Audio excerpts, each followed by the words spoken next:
All right, welcome to the first episode of Faith, Football, and Four. I'm Daniel Stovall, my son Andrew Stovall. We just want to talk to you a little bit about what we're passionate about. Of course, we're passionate about our faith, being both of us ministers, and also we're passionate about some sports, especially with football season in full swing. And have you noticed that it seems like that football season has become, especially the NFL, much like a soap opera? Oh yeah, I mean, even watching Colin Cowherd talk about the things that they go through, trading. I mean, like even recently, DeAndre Hopkins going or Devontae Adams. Yeah. DeAndre Hopkins, he he had a hamstring injury, but as soon as he got traded, he was well overnight. Yeah. Well, that was Adams, right? That had the Devontae hamstring. Adams. Yeah. And it's a He mystery. hadn't played all season long. It's a mystery how that happens, isn't it? And it's a mystery. Speaking of the soap opera part, that it seems like that Aaron Rodgers / the LeBron James of the NFL can just seemingly the salary cap doesn't have anything to do with him. Any player he wants, he's gonna get, and it seems like I don't know if Roger Goodell just says we'll give him a pass or what, just because it's good for ratings. Yeah. But the Jets have had like all the primetime exposure this year, and what are they, like 2-4? Yeah, 2-4. I mean, Zach Wilson's had a better record through 6 games. Oh, ouch! Zach, who is he? Is he even still on the Jets? I don't know. I don't know. Maybe he found his sugar mama and finally got out of the league. Did you see all that stuff about him? Oh yeah, back when he had a thing for mothers. Yeah. Yeah, I know. They say like the Jets have the biggest salary cap to work with, but it seems like it's endless. Yeah. I don't even know what they're paying Rodgers, but it's enough to keep him happy, and then it's enough to go get one of the top probably 5 or 10 wide receivers in the league. Exactly. And then they still lose to the Steelers. Devontae Adams played a game with the Raiders, lost to the Steelers, had a bye week, played a game with the Jets, lost to the Steelers. There may be something to that. He only ran like 2 routes the whole night too. I couldn't figure out why. Him and Rodgers had some sort of chemistry, and evidently they forgot it. I don't think he caught a ball in the second half. Yeah, and of course Russell Wilson went crazy. I mean, he looked like Russ from back in the Seahawk days on Monday night. That was kind of interesting. Or that was Sunday night, the Sunday night game. Yeah. I forget all these primetime games. Yeah, I was kind of interested, with the Steelers choosing to go with Russell over Justin Fields. Justin Fields had got him to that point. Right. But after the showing, I'm full with it, and I like Russell Wilson a lot as a player and a person, and I'm glad to see him being successful where he couldn't with the Broncos for some reason. Yeah, was a bad fit. Maybe it was the big salary. I don't know, how those dynamics work in the locker room and stuff like that. But then, they had a coaching change. Sean Payton comes in, and right. Sean Payton is kind of the modern day Bill Parcells. Of course, he learned right under Bill Parcells, so it's kind of his way or the highway, and does things differently than Bill Parcells did. Obviously, he's an offensive genius, but he's getting it done with the Nixter right now, Bo Nix, and that's kind of interesting. I liked Bo Nix out of college. I thought he did a really good job at Oregon.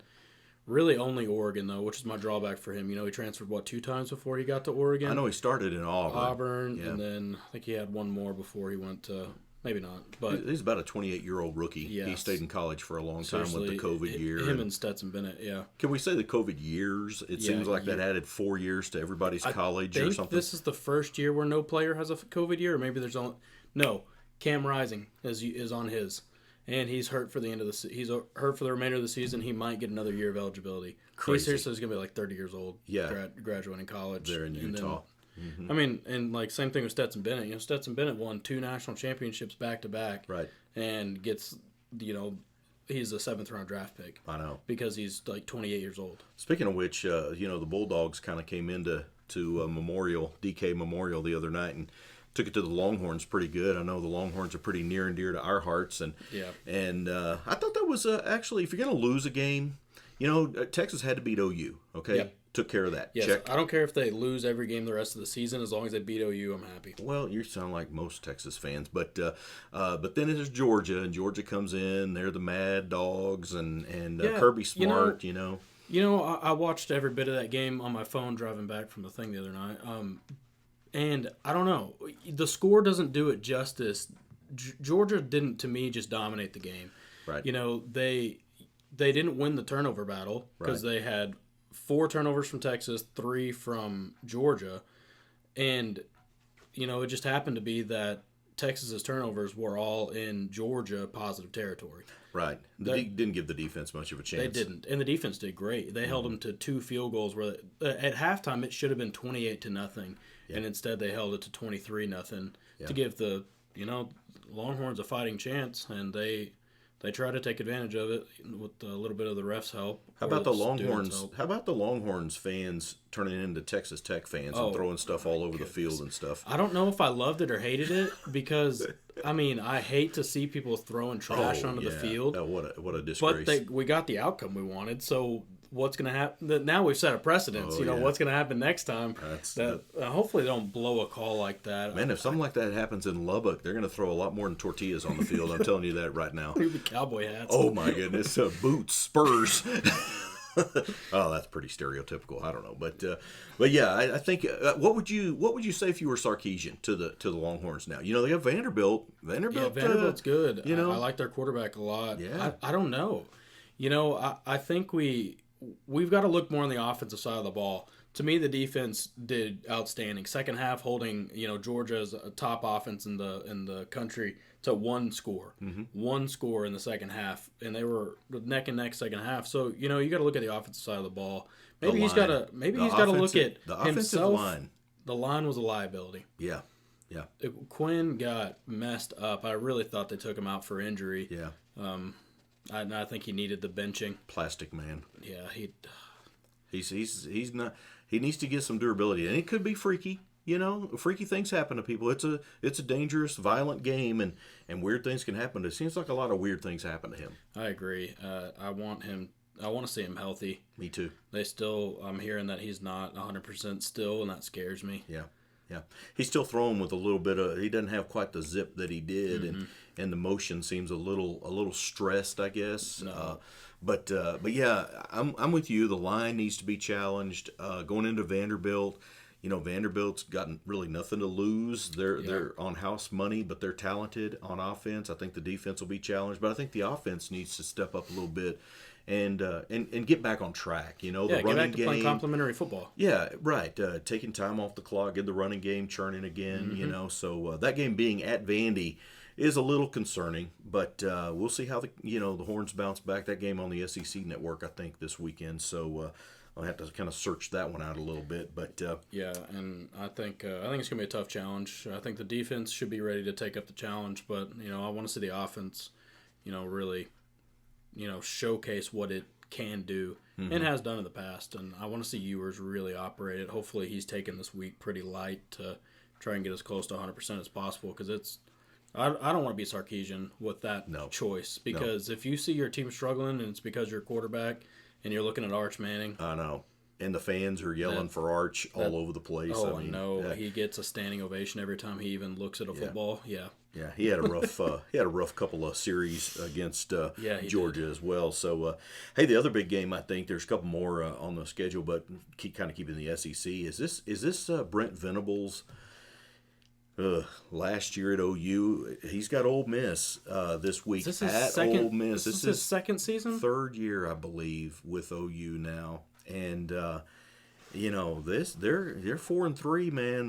They're right on the cusp of they need a quarterback. Let me get their schedule up. It's a rough deal for them this week. But is he coaching for his job? I think always, yes. OU is another big market like Texas is, and I think Sarkisian, up until last year as his statement year, was coaching for his job. Possibly. After missing a bowl game his second year. Yeah. I think it's the same kind of market there. Possibly. How about LSU Texas A&M? That's at Aggie Land. It is. I think the Aggies take it. Boy, the A&M's playing well. I can't stand A&M, but Tell us how you really feel. yeah, I'll be honest. I do not like A&M, but they're really good. Mm-hmm. After they lost opening weekend against Notre Dame, it was a very close game. I think it went down to the last second. Notre Dame won it.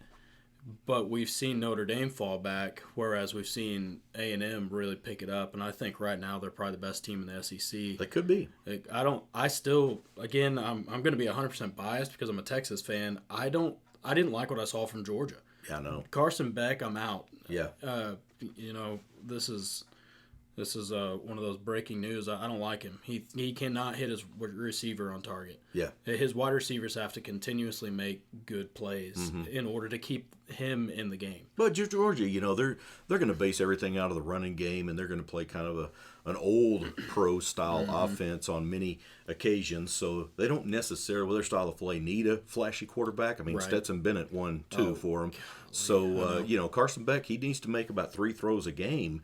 And if you can't do that, that's pretty rough on him offensively. He's essentially Brock Purdy is all you really need. Well, everybody's so down on Brock Purdy. I don't like Brock Purdy. Mostly because I don't like the 49ers, though. Yeah. So I like Brock Purdy because he's like my size and he's playing the NFL. I can appreciate that. Yeah, that's true. He's not a very big guy. Very average. Very average.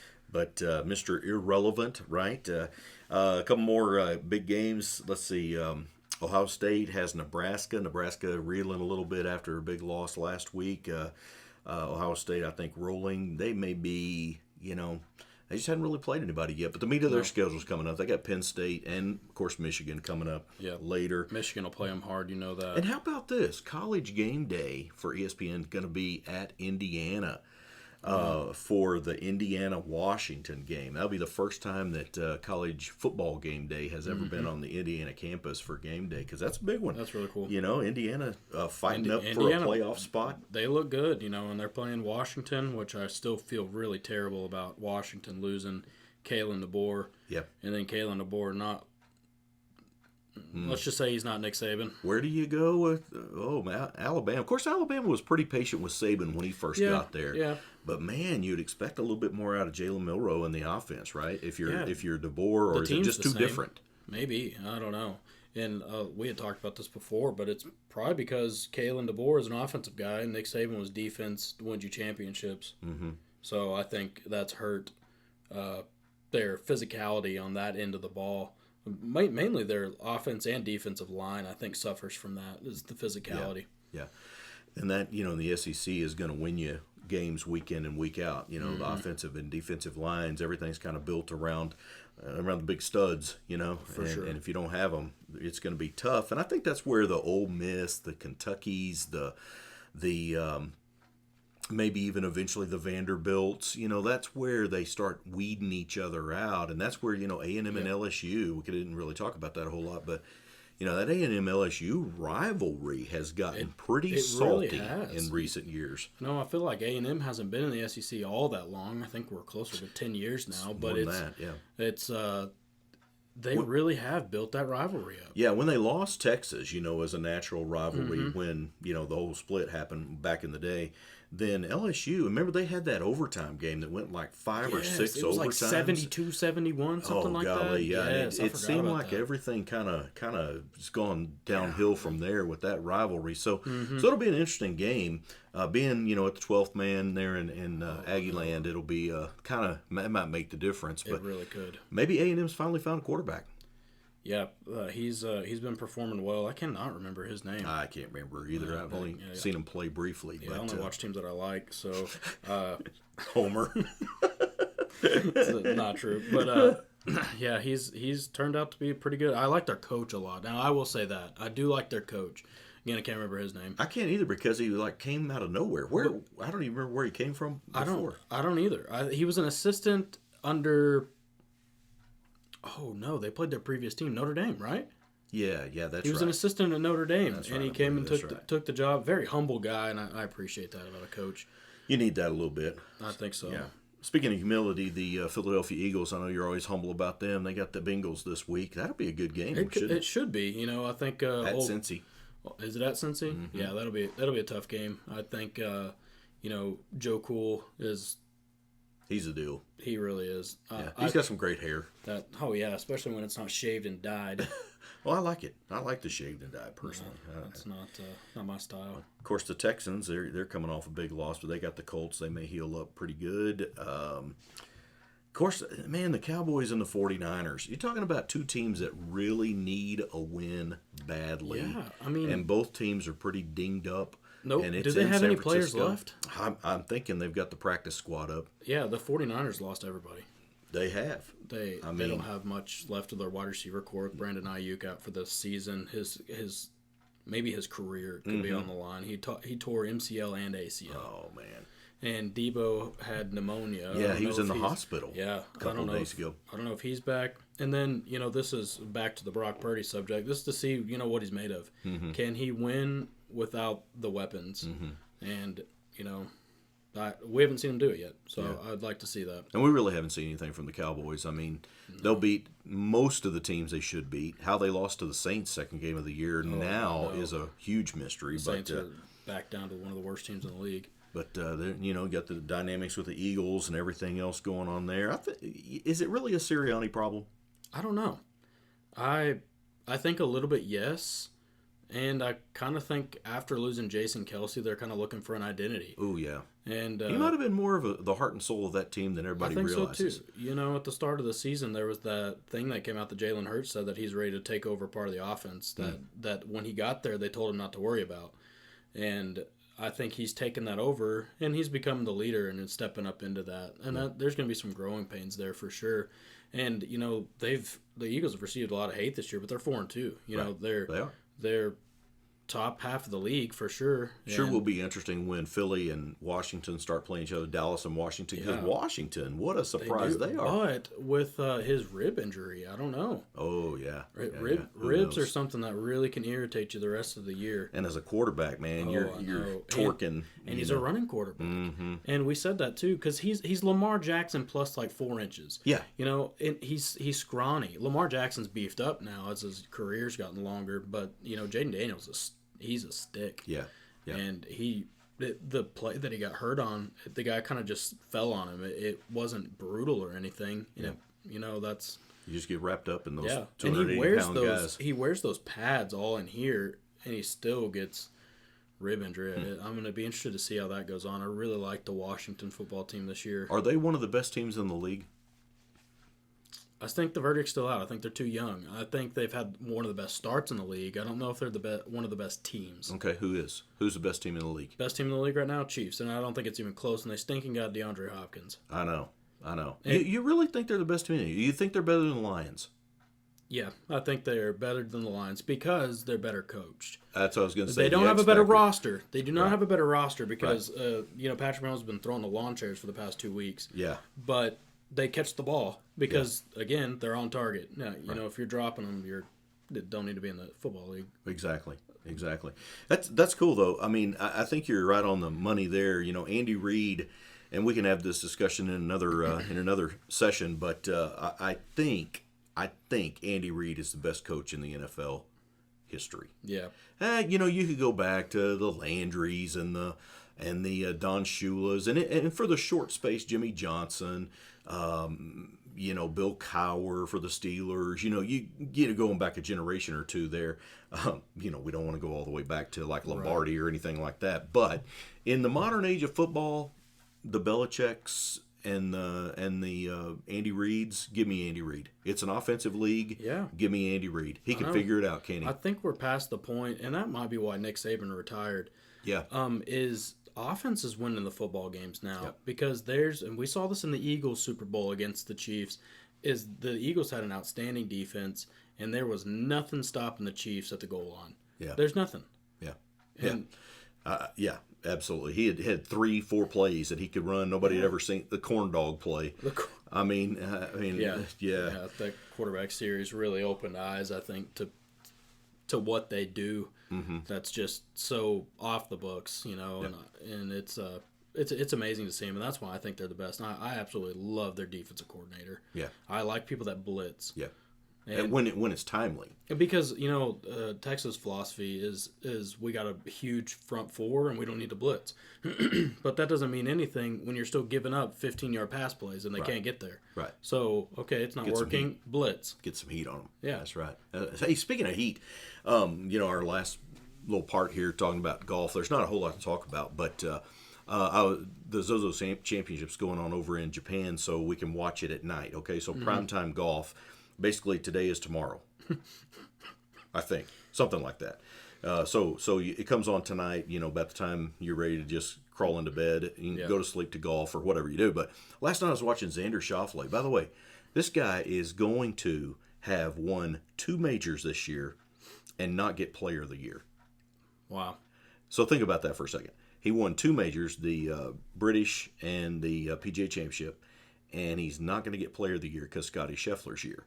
Okay, so last night he's playing over in Japan, the Zozo, and hits it between some tree roots and takes 2 stabs at it and doesn't move the golf ball. Oh, man. Yeah, it takes an 8 on the hole. So there you go, number 2 player in the world and not getting the Player of the Year. That's rough stuff, man. Yeah. I'm telling you, I was wincing, thinking he's gonna hit that tree root and that's gonna be the career right there, Yeah. But so was he, obviously. But not much golf to talk about right now. But that's kind of interesting. 2 majors, no Player of the Year for Xander Schauffele. I did read that he said he's okay with that because of how great a year Scotty Scheffler had. He wins the Masters, he wins the Olympic gold, and then what was the other tournament that he won? Well, he won the FedEx title this year. Yes, that's it. And then he won the Memorial Jack Nicklaus's tournament. Yeah. I mean, he won the Players Championship as well back in March. I mean, he had a great year, no doubt. But that's so weird, isn't it? Yeah. Yeah. It's the Olympics. It's an Olympic year, and I think for just kind of sports in general, I think it's hard to the impact that has on it. Yeah. We'll wait till they have flag football in the Olympics. And hey, it's coming in L.A. Yeah. Oh, and pickleball too. Oh, really? Yeah, we need pickleball. Yeah, we need to get in on that. Yeah. Need to get a little workout here and there. My back's still hurting from the last time we played, so get the shoulder ready to go. Well, all right, man. Let's wrap it up. First episode of Faith, Football, and 4. Mostly football today because hey, we're right in the middle of it. Yep. We're right in amongst it right now, the football stuff. So I'm glad to be able to do this with you. Cool. It's been awesome. All right. Faith, Football, and 4. Episode 2 coming soon.